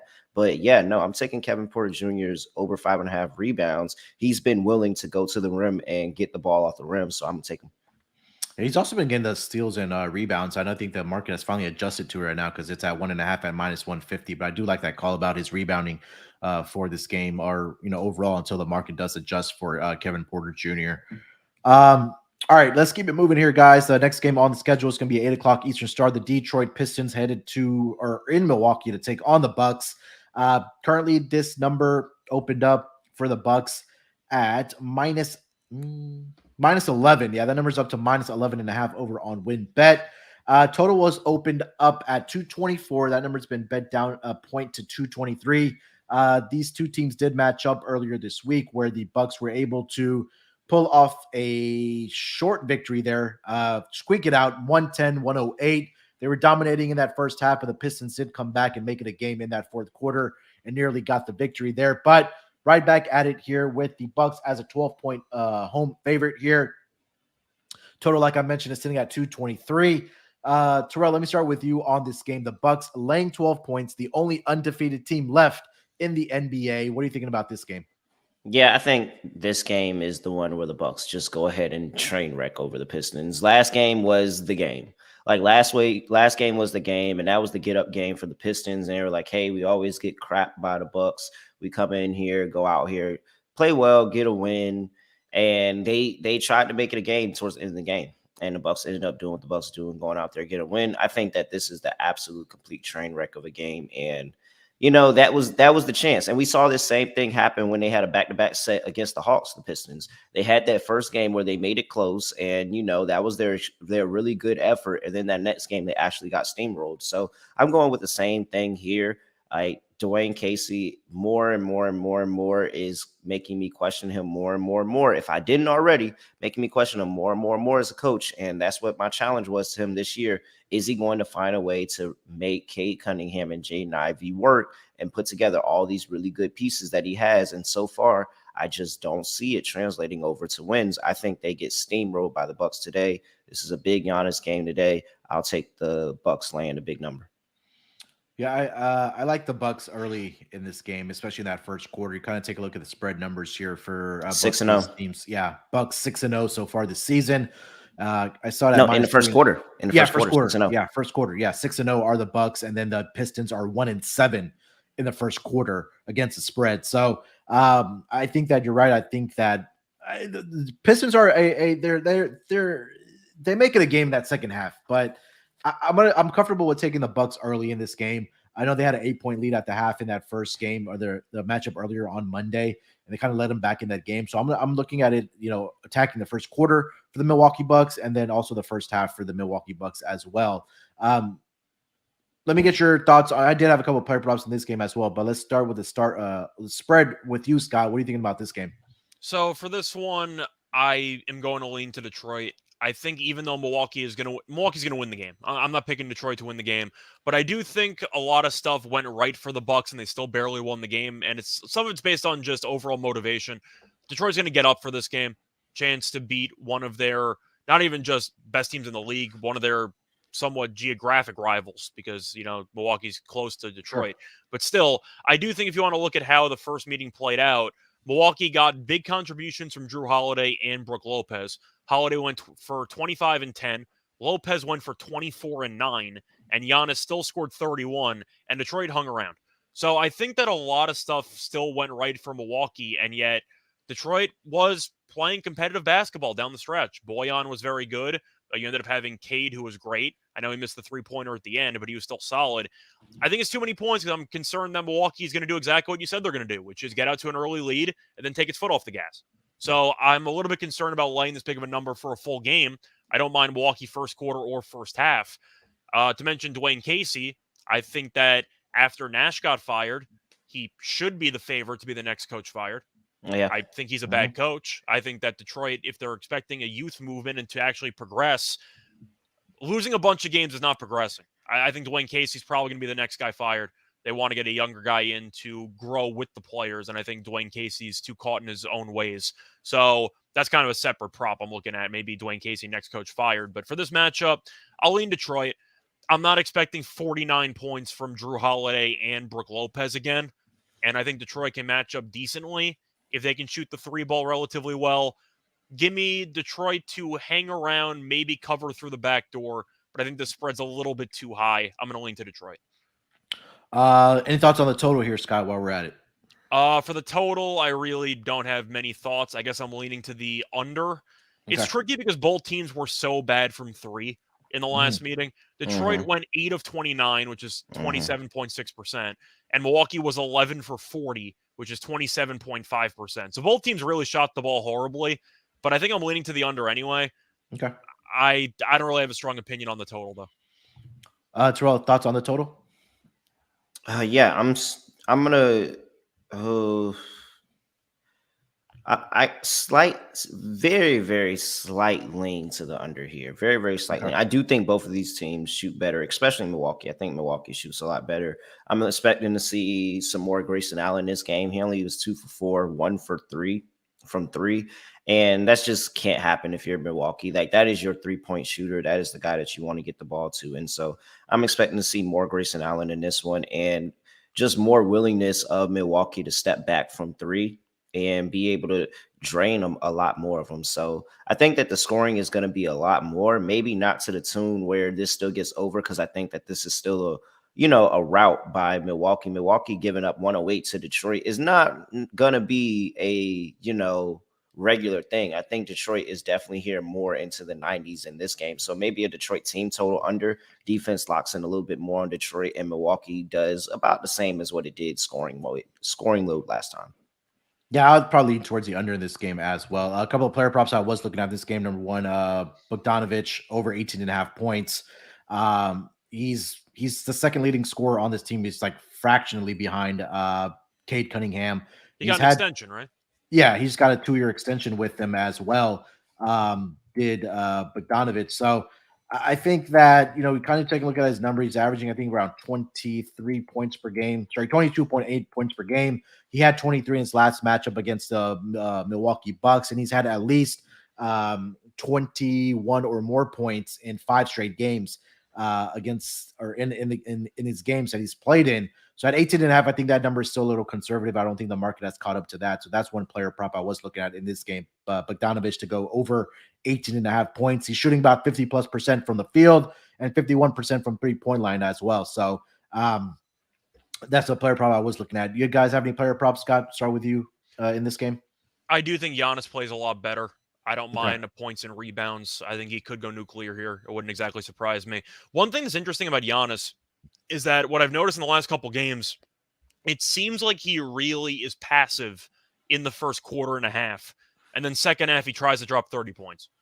Yeah. I don't know if you noticed the same thing, but it seems like Giannis points props maybe stay away from pregame and jump in after the first quarter because he really tries to get his teammates involved early on, and then he takes over in the second half. It's kind of LeBron-ish from what I've seen. We know LeBron did that for a couple of years where he would just feel the defense out, get his teammates involved, and then when push came to shove after halftime, all right, now it's time for me to get mine. So I think if you want to look for a live Giannis points prop, I think it's probably a good way of saving a couple points. Terrell, any player props you like? Yeah, I'm going to just go back to Grayson Allen here. And so you hate Shane Battier, but you like Grayson Allen. Yeah, no, I know. I really actually don't like Grayson Allen, to be honest. But he's finding where the money is. That's what it is. Fair enough. And the money feels like it's with Grayson Allen today. So look, Grayson Allen has had an up and down season. And I'll say that his season started off bad because shooting percentage-wise, he was terrible. He was like 3 for 10, 30%, something like that in the first couple of games. But he was getting the volume that he was hitting over his points prop and taking the amount of threes needed to hit his threes prop. They just weren't hitting. And then he finally has a good game. He dropped 60% from the field, 4 for 6 from 3, and they stopped going to him for the next couple of games. So I think that's a difference in, what he's able to contribute, how much this team looks, because they don't go to the bench for much scoring at all. It's Bobby Portis and then really nobody else. So Grayson Allen has to have a really good game in that starting lineup. You're giving me 10.5 points. I kind of like that, but you're giving me Grayson Allen 2.5 threes at plus 118. I like that. If they give him the volume, he gets back to those 6 3-point games that he was taking earlier in the season. I like him to come out there and hit at least 3 if he's taking 6 or 7 per game. So, yeah, I'll take Grayson Allen over 2.5 threes at plus 118. All right. All right, let's keep it moving here, guys. Next game on the schedule, 4 games left. We've got the Toronto Raptors in Texas to take on the San Antonio Spurs. It's going to be an 8 o'clock Eastern start for this game. Looking at the lines, the Toronto Raptors opened up as a 8-point favorite. That number has been bet down to -7 in this game. Total opened up at 225.5. That number has been bet down to 224. Looking at the injury report for this team or for this game, let's start with the Toronto Raptors here. Pretty clean. Otto Porter Jr. is probable for tonight. The big questionable tag is going to be Fred VanVleet, who has back stiffness and a lower back issue. Spurs did just see a note come across that Keldon Johnson is, in fact, going to be out for this game for the San Antonio Spurs. Also, Isaiah Roby is questionable. Jeremy Sochan is questionable with flu-like symptoms. Devin Vassell has already been ruled out. So your top 2 scorers for this game have for the Spurs have already been ruled out in Keldon Johnson and Devin Vassell. Josh Richardson will play, and I'm reading this off of my phone because it just came across, and Isaiah Roby has also been ruled out for this game as well for the San Antonio Spurs. And Jeremy Sochan, and I've heard different pronunciations, but he is actually going to be in for this game. So just to recap, Keldon Johnson, Devin Vassell, and Isaiah Roby out, and Jeremy Sochan is going to be in for the San Antonio Spurs. Scott, let me start with you on this game for the Raptors as a 7-point road favorite here against the San Antonio Spurs. What are you thinking for this game? So even though the Spurs have been a very good story so far this season, and even though I do like Keldon Johnson, I like Jakob Poeltl, I do think they have some pieces that are worth something, at least on the trade market. But I like Toronto here. I think Toronto's the much better team. And it kind of dates back to what we saw in the playoffs last year where they were almost on the verge of coming back against Philly. I know VanVleet's banged up, and it might sound like a hot take. Are we sure Toronto's not better when VanVleet's out of the lineup? Just going to throw it out there. Yeah, I mean, it's a possibility. Again, we don't know what the extent of the injury, especially when you're dealing with a back injury. We saw in the playoffs. We saw a compromised VanVleet, and he tried to play through it, and he was awful. And then he got benched because he was hurt, and then Toronto actually looked good. And we saw it. He was awful against the Sixers, 0 for 11 from the floor. Didn't play against the Hawks. They won by 30. I think Toronto right now is better with Van Vliet out of the lineup because he's battling some injury and he's clearly going to be compromised. I don't think Van Vliet's going to play. I don't know why he would play. You won by 30 last game. Like, there's no point in rushing back Van Vliet. Give me Toronto. I think they bury the Spurs here. The Spurs defensively really match up horribly against the Raptors. They have a lot of scoring depth. They have a lot of versatility defensively. I think Toronto wins this game going away. Give me the Raptors by double digits. Terrell, on the side here, Raptors minus 7.5. Yeah, I can't back them with no Vassell, no Keldon Johnson. I just can't find it in me to back the Spurs in this spot. And it's really more of the defensive intensity of the Raptors, what they're able to do. Yeah, without Fred VanVleet. Fred VanVleet, as he is right now, he is bad for this team. He needs to sit down, rest up, get healthy. A healthy Fred VanVleet, I love him for this team. But a hurt Fred VanVleet and whatever's going on with, I think it's the back. Did you say it was? It's a back issue, yeah. Yeah, so that's he's just not comfortable, and he's not getting into the stroke of his shots. He's not getting to the rim how he wants to. So yeah, just sit him down, rest him, and do what you do with the roster that you got now. So I'm going with the Raptors here. I think that this is a route by the Raptors. I don't know where. Well, I know where some of the scoring is going to come from. I think some of the scoring for the Spurs is going to come from if he's playing Josh Richardson. Is there any word on it? Josh Richardson? Yeah, so tonight. Yeah, so Josh Richardson, I think that I'm going to have fun with Josh Richardson props tonight, and I think that he's a guy that can really exploit some of the holes in that Toronto defense and just be that one person. If not, maybe somebody else can emerge as somebody that can put up maybe 20 points in this game. So, yeah, I like Josh Richardson tonight, but I'm still rolling with the Raptors minus 7. Apparently Spurs are possibly not tanking for Victor. They're 5-2 so far this season. They're sitting first in the Southwest Division. I know it's only 7 games so far, but they've won 3 out of their last 4 games. I think, Scott, you and I talked about this. It was against the Minnesota Timberwolves, but I think you have a way better team with the Toronto Raptors coming to town, where I think that, again, you're missing Keldon Johnson, who's averaging 24 points per game for you, who's going to be out. And I also said is he officially out? I see him as questionable. Is he officially out for this? I see a note that came across that told me that he was officially ruled out. I'm just saying, if you're missing him and you're missing Vessel, what the hell do you have? You mentioned Josh Richardson, and I understand he can shoot a little bit. Josh Richardson? Really? I mean, he's bounced around the league. He's not enough to bring them no win at all. For sure, he's just somebody that he's a pure bucket. Like, he's a guy that could go out there and score. And if we talk about laddering props and who is that guy that is going to go off that has a low prop and you can get some pretty juicy numbers at 20, maybe 25 points, it's Richardson, but. For the most part, is if you're talking about Josh Richardson being a focal point of an offense for a team in a game, that means you're automatically expecting them to lose by like 15.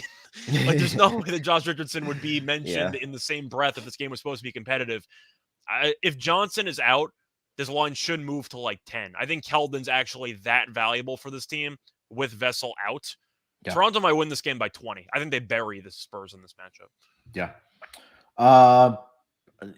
And we did mention that who's going to score, but you guys any like player props for the Raptors side or any other player props you may be looking at in this game? Scott? Am I wrong for kind of liking Siakam triple-double? No. He's done. Again, it's been there. Blowout potential as well, right? I know, but I'm just saying, if he ended up with like 18, like 11 and 10, like something like that, I think that's reasonable.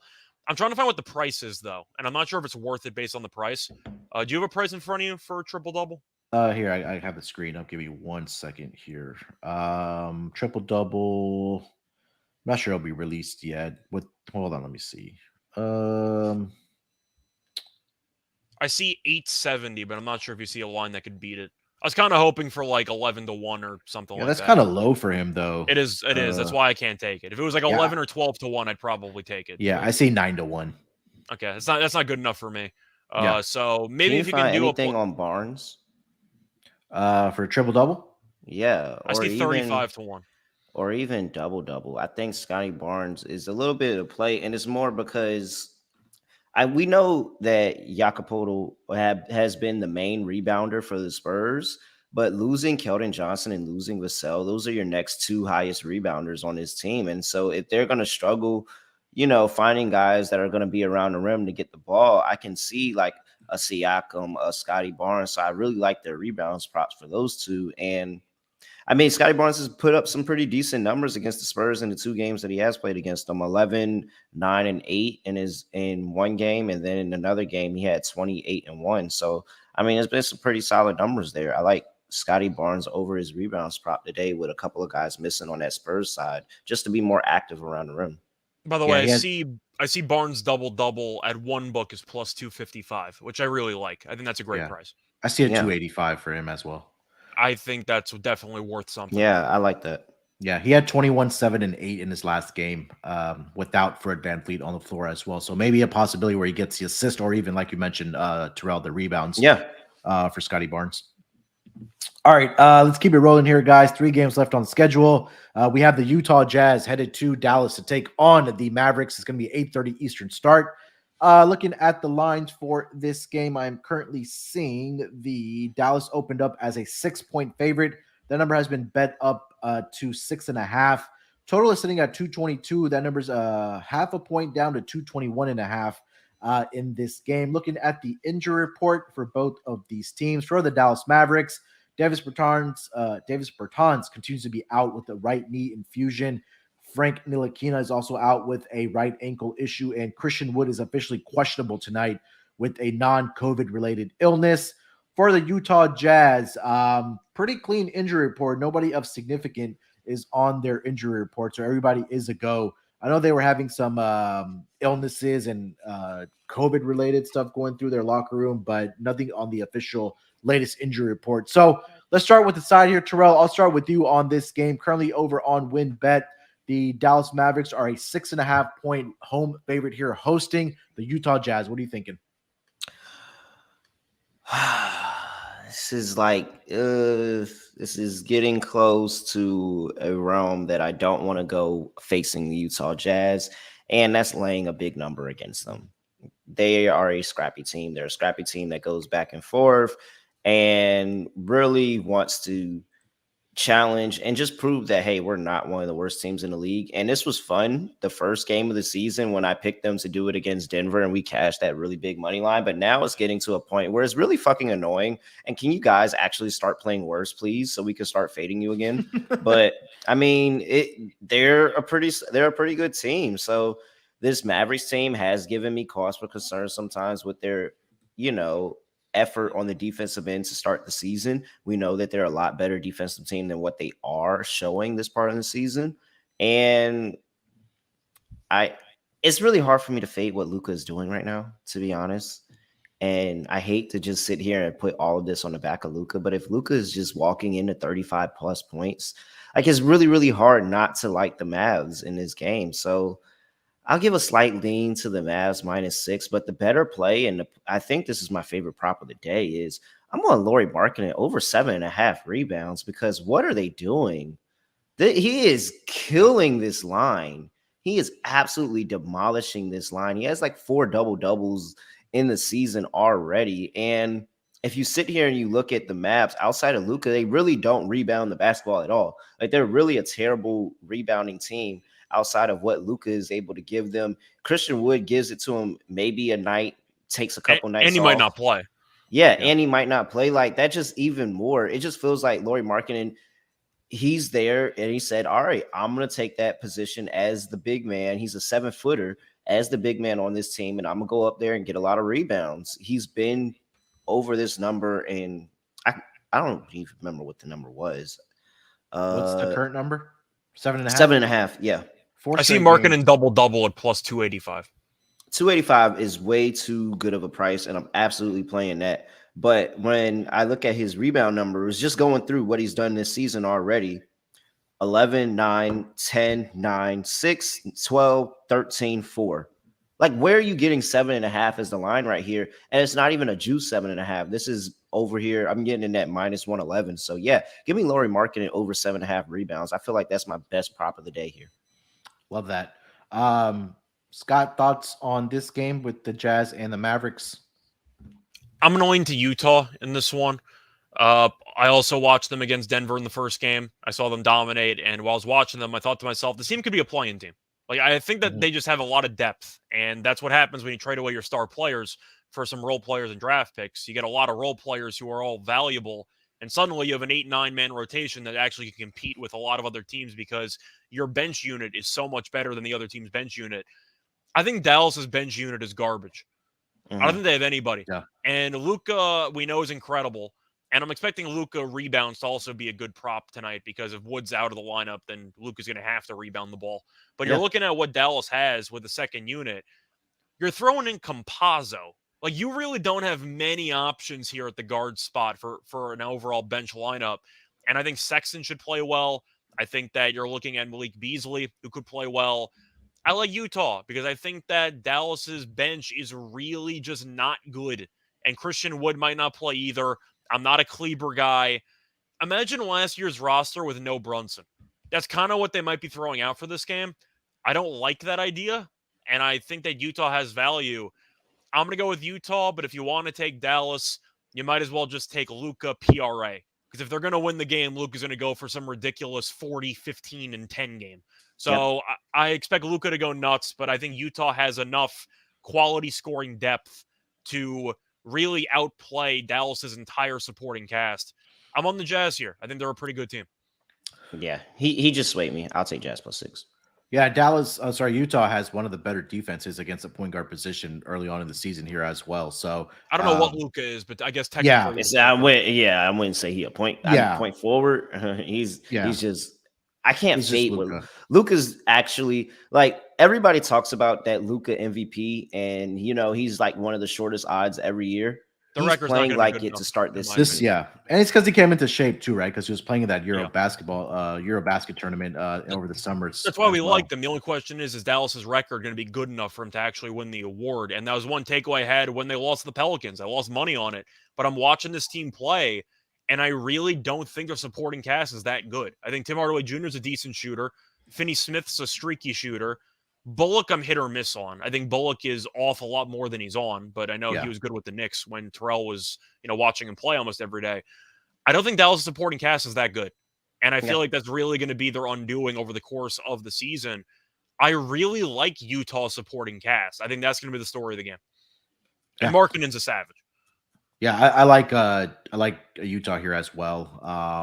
I think what you said, Scott, there, that the pure depth off the bench for the Utah Jazz is purely better than what Dallas has, if anything, at that, right? And if Christian Wood's not able to go tonight, officially listed as questionable here, I think that just adds, that just puts a dent more in the Dallas bench because he comes off of the bench for that team. So definitely keep an eye out for the Christian Wood questionable tag as we get closer to game time.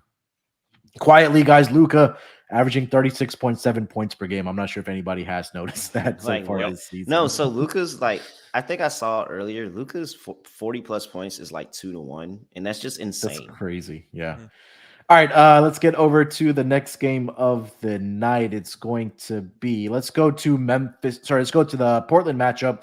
Memphis headed to Portland to take on the Trailblazers. Memphis opened up as a 3.5-point road favorite here. That number has been bet up to -4.5. Total opened up at 228.5. That number has been bet down to 226.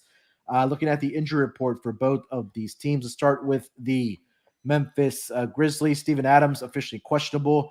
He has soreness in his jaw. Desmond Bane questionable with a right ankle soreness. Danny Green, Jaren Jackson continue to be out, and Jake LaRivia questionable tonight with an illness, non-COVID related. For the Portland Trailblazers, we know Dame is going to be out for a little bit of more time.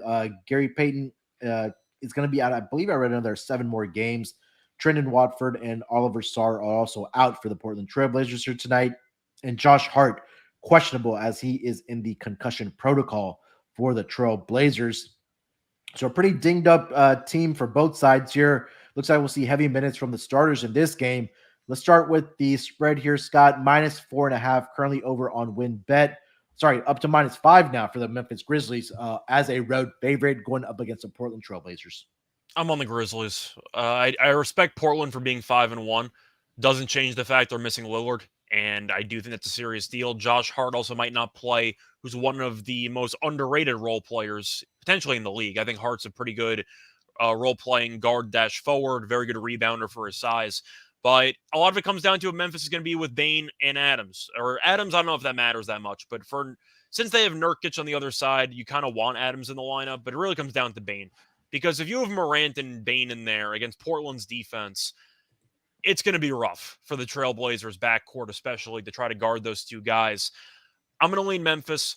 The fact that money's come in on the Grizzlies suggests to me that there's a decent chance Bane plays in this game and somebody might know something. I'm going to go with Memphis. I just think Portland without Lillard is really a team I don't want to back because they really need Simons to go nuts in every game or Grant to go nuts in every game that Lillard's not there for. Memphis is just such a deep team. And with Morant playing an MVP level and with Bane being in line for somehow being a finalist for most improved in back-to-back years because he somehow had another leap after having a leap last year, they're so damn good as a duo. Give me the Grizzlies. I just think that Portland might be on fade territory in the short term with Lillard being out. Terrell, Memphis -5 here against Portland Trailblazers. Yeah, I'm going with Memphis here. And I was on Portland that last game against the Rockets, won just a little bit of fade of Rockets. And I just thought that even with Dame out, this Portland team could still find ways to score the basketball, and they were able to. And I think that they're going to find ways to score the basketball here. I'm on the over this game as well. I think both of these teams are going to be able to score. Both of these defenses have been really, really bad to start the season. Yeah. But I'm not taking them over a pretty much full strength Memphis squad. And then really a even better Memphis squad if Steven Adams doesn't play. Like if he's not in the lineup, this team is going to be a lot better. They're going to move the ball. They're going to be a lot quicker on the game, and they might actually be a little bit better defensively, seeing how Portland's going to be able to try to space the floor a little bit with Jeremy Grant playing that 4 position, and then you know what Nurk does on the inside.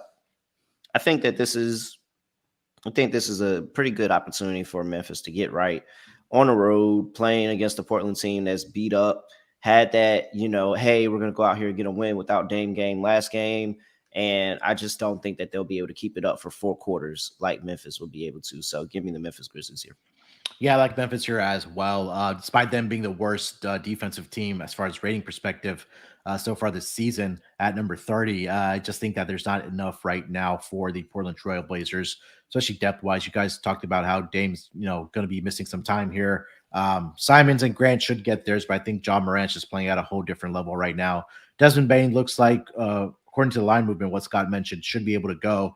And I think that depth around them should be able to take care of business here against the Portland Trail Blazers. So I'll go with Memphis -5 here as well.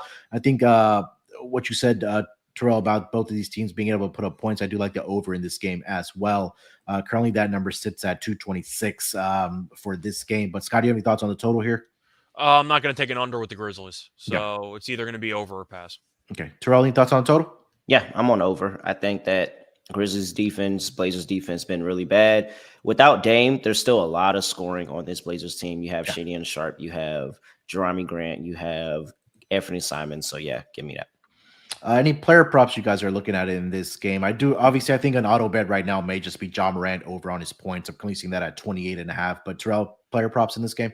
Yeah, I'll take that. I'll take Anthony Simons over on his points. Shady and Sharp, when that comes out, I don't think I see it out right now, but I like Shady and Sharp to have a pretty good game in this one. Just that backcourt. I like both backcourts in this game. Scott, any player props you like? It's mostly just going to be about Morant going nuts, maybe Bane 3-pointers. I am kind of curious about the center matchup, though, because if Adams is out, would I look for Nurkic rebounds? Probably. I think that might be a decent, under the radar spot there for Nurkic to have a pretty good game on the glass. But Simons, you mentioned the points. What's better, the points or the 3-pointers? 3-pointers is at 3.5. Okay. That's right, the 3-pointers, yeah. 3-pointers at 3.5, and points is at 24.5. Do I think that he gets to 25 unless he hits like 5 threes? Probably not. So I think I'd rather take the 3-pointers. Yeah. All right. Last game of the night here, gentlemen. It's going to be the New Orleans Pelicans headed to Hollywood to take on the Los Angeles Lakers. No longer winless Lakers. Yeah, no longer winless. I should have mentioned that. I'm sorry. This number opened up at -3.5 for the New Orleans Pelicans. That number is now at -3. Total is sitting at opened up at 229.5. It's been bet down about half a point here to 229. You can see some 228.5s out there as well. Money line for this game, -155 for the New Orleans Pelicans and +127 on the money line for the LA Lakers. Looking at the injury report for both of these teams, let's start here with the New Orleans Pelicans. Dyson Daniels is probable for this game. Brandon Ingram is out. He remains in concussion protocols. Herb Jones is probable here tonight for the New Orleans Pelicans. Zion is a go. CJ is a go. Jose Alvarado, all those guys are a go for the New Orleans Pelicans here tonight. For the Los Angeles Lakers, questionable tag for Anthony Davis as he deals with a lower back tightness issue, and LeBron James on the injury report as probable with left foot soreness. Scott, you mentioned it. The Lakers were able to get their first victory of the season on Sunday night against the Denver Nuggets. But now you bring in a New Orleans Pelicans teams that I think that is much deeper. They're playing great basketball right now. The guys are healthy outside of Brandon Ingram. But what are you thinking about this game here, Scott? -3 for the Pelicans against the Lakers. I'm on the Pelicans here. I feel like even though the Lakers won a game, congrats. A lot of it became apparent early on that the team was actually just having a good three-point shooting day. I believe they shot over 40% in that game. First time, yeah. Yeah, for the first time, and they beat the Nuggets. Yeah. So I'm not exactly shocked they won the game because they shot that well. The problem is I don't think they're going to shoot that well because from what I've seen so far, they're a bad three-point shooting team. I'm on New Orleans. They have too much depth. And you talk about the deepest teams in the league. The Warriors are up there. The Clippers are arguably up there. And now you have the Pelicans, who I think are the most underrated candidate in there. Phoenix as well. But still, the point is I just think that you're looking at who the Pelicans have as a bench unit. I like their bench unit a lot. I think Trey Murphy's a really good player, and he's like arguably their eighth man. I think that they have a lot of talent. Dyson Daniels was very good in action there against Dallas when they were shorthanded. Alvarado's good. I think that they have a lot of pieces that could give the Lakers bench problems. Davis might not play. If he doesn't play, I'm all in on LeBron rebounds, like all day, every day, if AD doesn't play. But you're even looking at the center spot for the Pelicans. Valanciunas is going to dominate, isn't he? Yeah, and I was trying to look at his rebounding props earlier this morning, but they hadn't dropped yet. But let me see if there's an updated number. But you're going for rebounding numbers, and you got Zion, who we know is a pretty good rebounder, especially just for dominating on points in the paint. If AD's out of the lineup, or even in the lineup, we've seen teams really push the pace against the Lakers, and AD, because of the back issue or whatever injury he's dealing with, he is behind when they go transition defense. And I do think that you're looking at the Pelicans who could push the pace. McCollum is going to have a matchup that he should like in this overall game, in my opinion. Besides that, though, with Valanciunas and with Zion, I got to assume New Orleans dominates in points in the paint, don't they? Yeah, I agree. I'm on New Orleans. I just think that this team, even without Ingram, is so deep. I'm also not sure Darvin Ham can coach.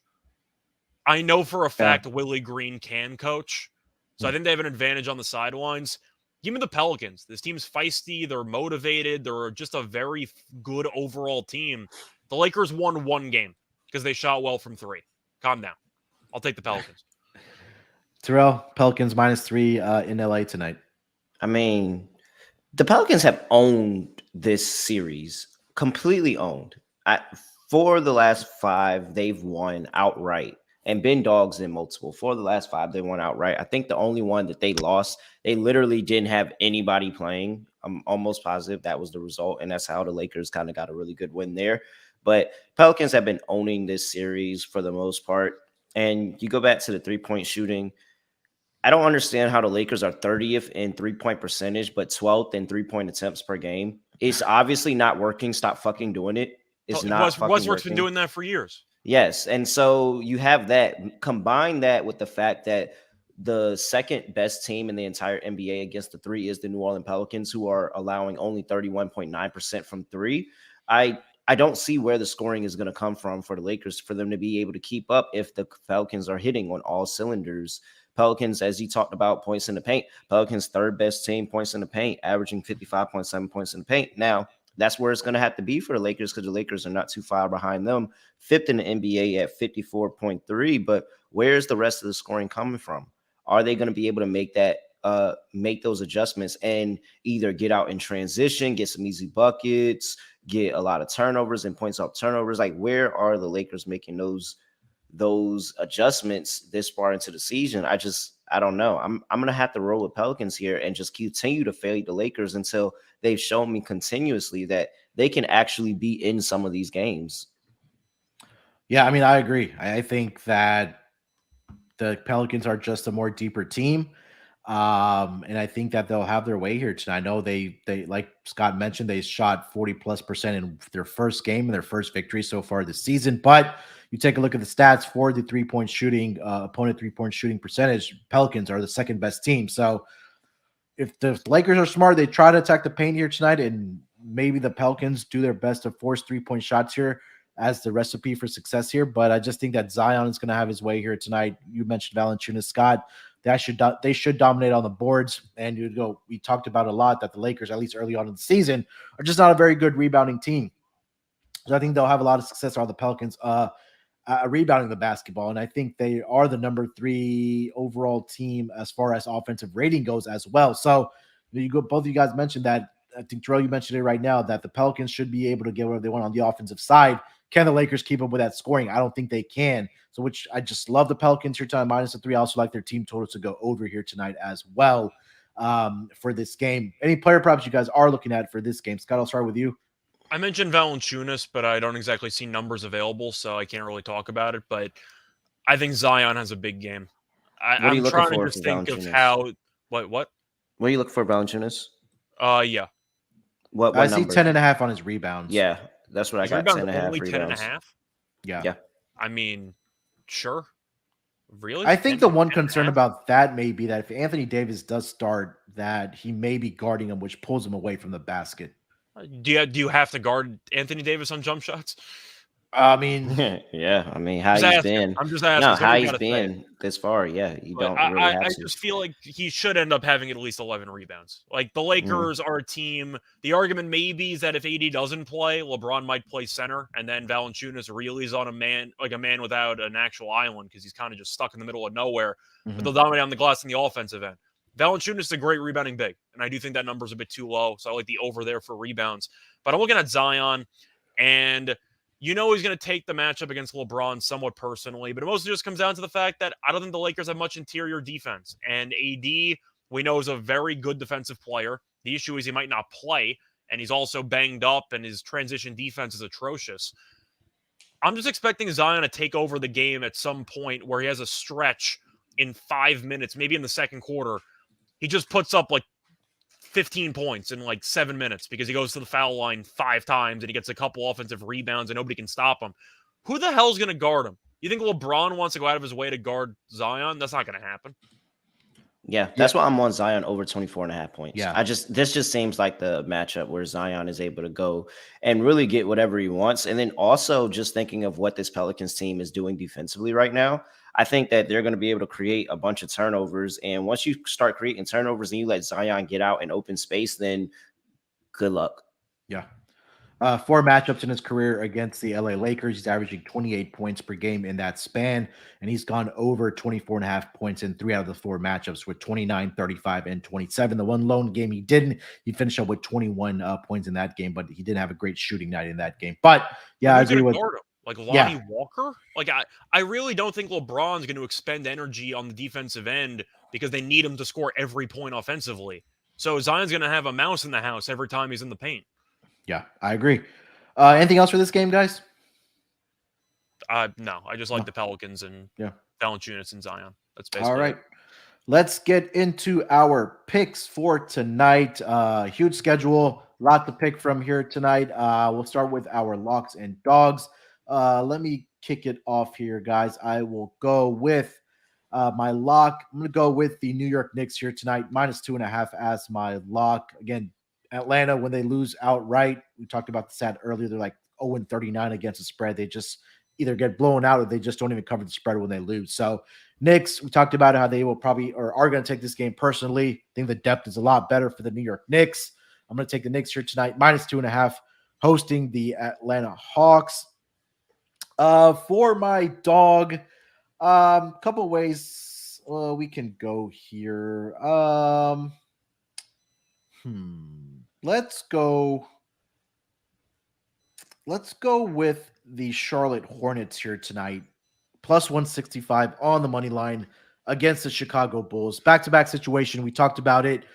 very small sample. Chicago 0-2 against the spread, 0-2 straight up. Coming off that game against the Brooklyn Nets, where they obviously did get up for going up against guys like Kyrie and KD. Now you're coming back home to face the Charlotte Hornets, who have the rest advantage. I think that they'll be able to take advantage of the lack of three-point defense for the Chicago Bulls, and Kelly Oubre, PJ Washington, even Gordon Hayward should be able to knock down some three-point shots here. I think they can do enough to go out and win this game here tonight against the Chicago Bulls. So I'll take the Charlotte Hornets money line plus 165 and +5 against the spread as my dog of the day. Scott, I'll kick it to you. What do you like for this slate tonight as your lock and dog? So for my lock, I contemplated taking, well, the Knicks as well, but I decided to not do it. I'm going to go with Toronto. I'm going to take the -7.5 against the Spurs. Keldon's officially been ruled out since we talked about the game. So you're looking at what the Spurs have offensively, and it's an oxymoron because they have nothing offensively. I mean, you're looking at the roster for this game. Vessel was very good. Of course, he's still out.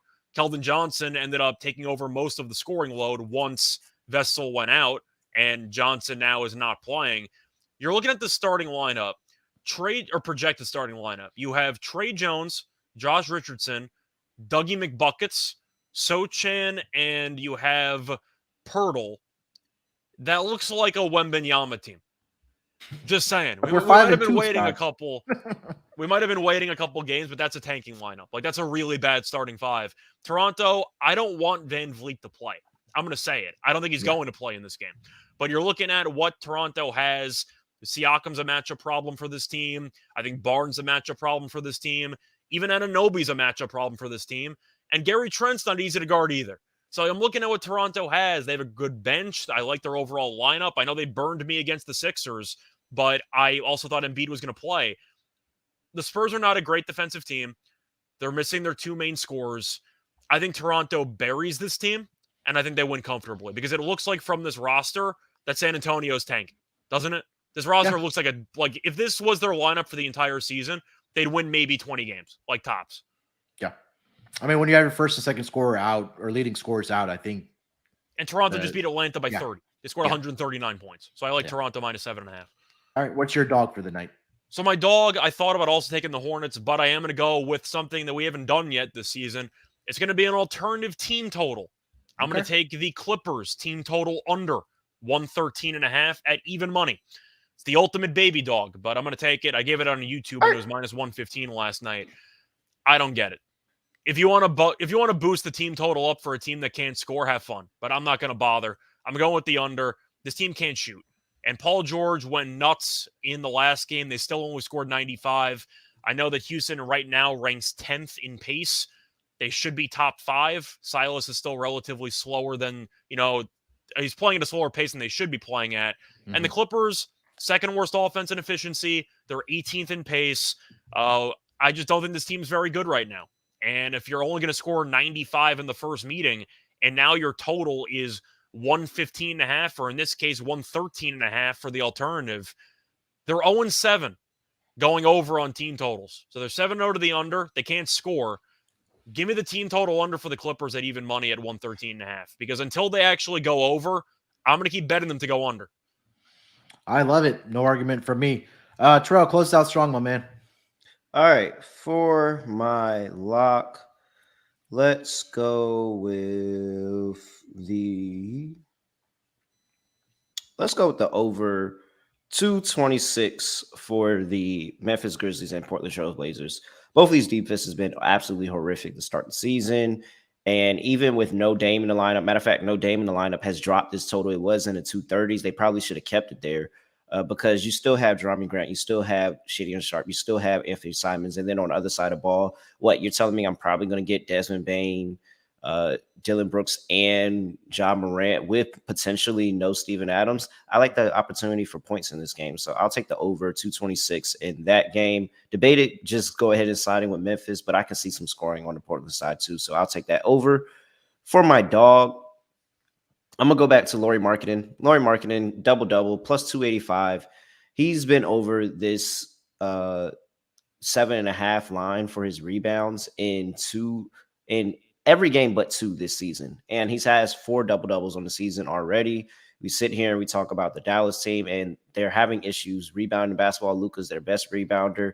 Then you have Christian Wood, who may or may not play in this game. I like the opportunity for Lauri Markkanen. He's a big guy, doesn't really commit too much to the defensive end, so he's really just stands under the basket and gets easy rebounds. So, yeah, give me Lauri Markkanen to have a double-double plus 285. Love it. All right, just to recap here, my lock, Knicks minus 2.5. Terrell's lock, Grizzlies, Blazers over 226.5. And Scott's lock, Raptors minus 7.5. Dogs, mine is going to be the Hornets plus 165. Scott is going with the under on the Clippers team total at 113.5. And for Terrell, Lauri Markkanen double-double at plus 285. So let's have ourselves a night here, guys, on this Wednesday schedule in the NBA. That's going to do it. Long episode, but again, a lot of games to get through here. A lot of great stuff, a lot of great information that we did give out. Scott, anything else you want to get off your chest before we get out of here, my man? Not really. It's been about an hour and 50. Hopefully you had some popcorn. You enjoyed the movie, but we'll be back again at some point tomorrow. Yeah. Terrell, anything else, my man? No, let's go. All right. Make sure to follow the NBA Gambling Podcast account at SGPN. Make sure to subscribe to the YouTube channel as well. We'll be going live every day when we do get on this pod. So maybe that gets you through the work day. Maybe if you're working out or whatever the case might be. But like Scott said, we'll be back tomorrow in some form or fashion. Till then, good luck with your picks. Let's break these books off and let it ride.